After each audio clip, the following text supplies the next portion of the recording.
Hello everybody, welcome back to the channel. It is me, Jordan Young, back with another certified hood classic. Bro, we are already a quarter of the way through the year. We are into April. And in today's episode, we're going to be going through some of the biggest sneaker releases this month. Now, I should just quickly say that some of these release dates could be subject to change, and some of the dates might be a little bit different between the UK and the EU and you guys over there in the USA. And there's also a good chance that I might fail to mention a sneaker or two here and there that some of you out there might be really into. But having said all that, let's just get straight into it. We're going to do these in order, and we're going to start off with April the 3rd. You get the Adidas Fear of God Athletics release. Now, I should note that there are two separate releases going down. There is a release going down on the Fear of God website. This release includes some slightly different variations on the Fear of God Adidas basketball shoe. The extent to which the design team really clustered their noodles together to come up with these incredibly innovative colorways can't be underestimated. I mean, just look at these toe boxes. So you have the carbon and the Indiana red, inspired by Indiana University, as well as the Miami green, and then you have the desert ochre colorway with the same type of red and green accents on the toe.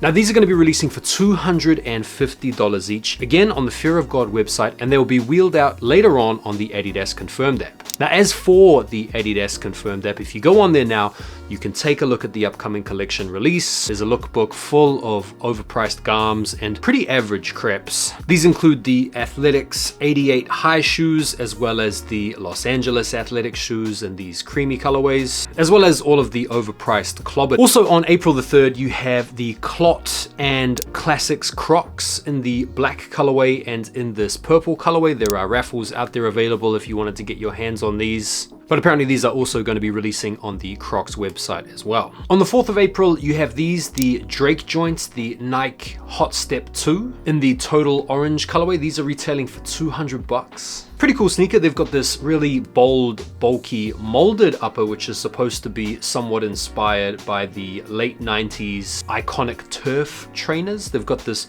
sort of metallic air intake slash speaker system on the sides there. At $200 though, this is a behind the back pass from me. And then on the same day, you have the Air Max 95 Atlanta. $185, and these have been created in partnership with 4 of Atlanta's premier retail boutiques: Walters, Wish ATL, Soul Play, and Amamanier. These are pretty cool. I'd probably take these over the Drakes, to be honest. What about you guys? On April the 6th, there are a couple of releases, and this is kind of a theme for the month. Most days that have a notable release have more than one, and so this could be an absolute nightmare for the bank balances, or a savvy marketing ploy to offer you a consolation if your first choice goes amiss.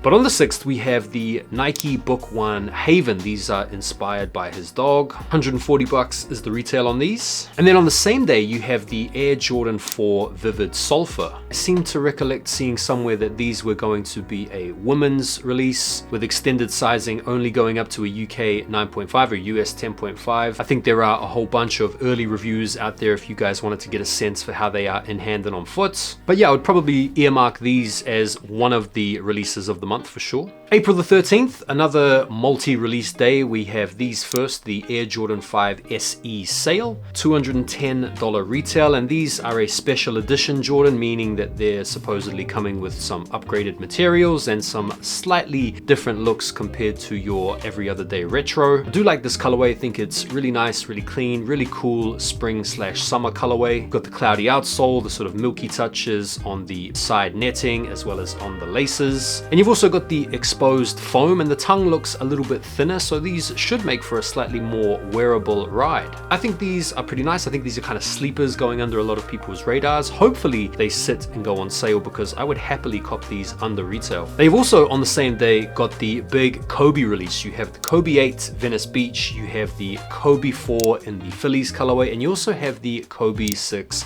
Protro Italian Camo. I mean, imagine if you copped all of these Kobes and these Jordan 5s. You are going to be something like $800 in the hole. And that's not even it for April the 13th. You've also got the Air Jordan 11 Low Space Jam, which are retailing for $190 as well. April the 15th, another one of the, I want to say, like slight sleeper releases of the month. I think these are really nice. The Air Max 1 86 Jackie Robinsons. $140 is the retail. And these look really nice. Really simple simple color blocking with the, of course, big window at this point. These are another one of the sneakers this month that I would be quite happy to cop for retail. On the 20th, we have the Air Jordan 1 High OG in the green glow colorway. 180 bucks is the retail. And listen, if these had come out back during the pandemic, you could guarantee that these would have flown and resold for a whole bunch of money. I think this colorway is really nice actually, but given the recent performance of Air Jordan 1 Highs, I think it's pretty safe to say that these are going to sit and go on sale. So it should be an easy cop. April the 22nd, the Nike SB Dunk Low Premium Pastoral Print are coming out. Now, for those of you guys here in the UK that are watching, I think it's a good idea to maybe go out and check some of your local skate shops, because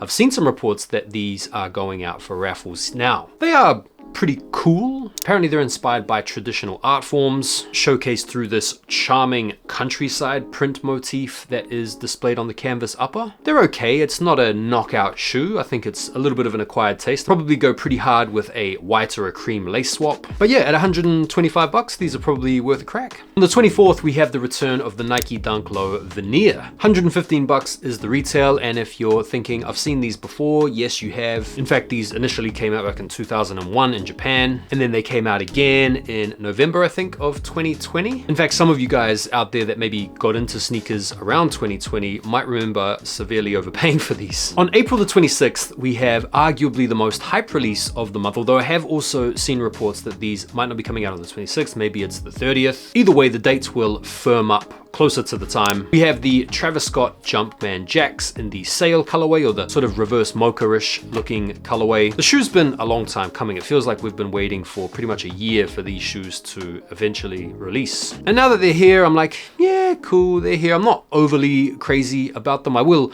definitely try and go for them, at least to see what they look like and feel what they feel like in hands. But I don't know if this is that type of Travis sneaker that I can see myself paying resale for. I mean, to be honest, the retail price is already pretty high at 200 bucks. There are also a whole bunch of sneakers supposedly coming out this month that do not yet have firm release dates. And I'm sure that by the time I've finished editing this video, or by the time I've uploaded it, most of these probably will have release dates. But we have first a bit of an SB restock in the form of the J-Pack Chicago, as well as the Pine Green SBs. Supposedly these are restocking on the 8th of this month, but that could be a little bit subject to change. You also have the Live, Laugh, Love SBs, or the Big Money Savings SBs, which are sort of dividing opinion. I think I'll go for these because they look really interesting. They tell a really cool story and the materials look pretty funky. And then we also have the Joe Freshgoods collab with New Balance on the 1000s. We've got two colorways, one in this pink mink color, which looks kind of cool, and the other one in this sort of iridescent brown / maroon hue. Both looking pretty cool and will, I'm sure, contribute in no small part to the hype around this new or / new old New Balance model that we haven't seen for 25 years or so. And then finally, it's worth mentioning that there may well be an early release, be it an exclusive access or a shock drop, of the military blue Air Jordan 4s going down this month. In true shock drop fashion, it will be anything but a shock drop. You will be privied to the knowledge, I'm sure, 2 or 3 days before it actually goes down, if it goes down. But this would be cool in order to get your hands on them early, seeing as they actually release, I think, towards the back end of May. And there we go. That concludes this month's biggest sneakers. If I have missed any out, feel free to tap them out down below in the comments. And if I have messed up on the release dates, or if you guys want to update the release dates for other people to check out down below in the comments, please do. I think for me, there are a few standout sneakers this month. I'm definitely liking the look of the Jackie Robinsons, Ruby 6 Italian camos, Jordan 4 Vivid Sulfur. Wouldn't mind getting up on the restock of the Chicago J-Pack SBs, Travis's, the New Balance 1000s. To be fair, it's actually a pretty decent month. In fact, it's one of those months stacked full of releases that if you actually miss out on a really good one, there are heaps of other good things coming out during the month. And so if you stay committed to the retail, you can avoid the pain of the resell and still come away fairly satisfied, I would have thought. Let me know what you guys are keen for down below in the comments. And as always, guys, thanks for taking the time to watch. I really appreciate the engagement, the comments, and the likes on the video. I look forward to seeing you guys on the next one. Take care for now, and peace.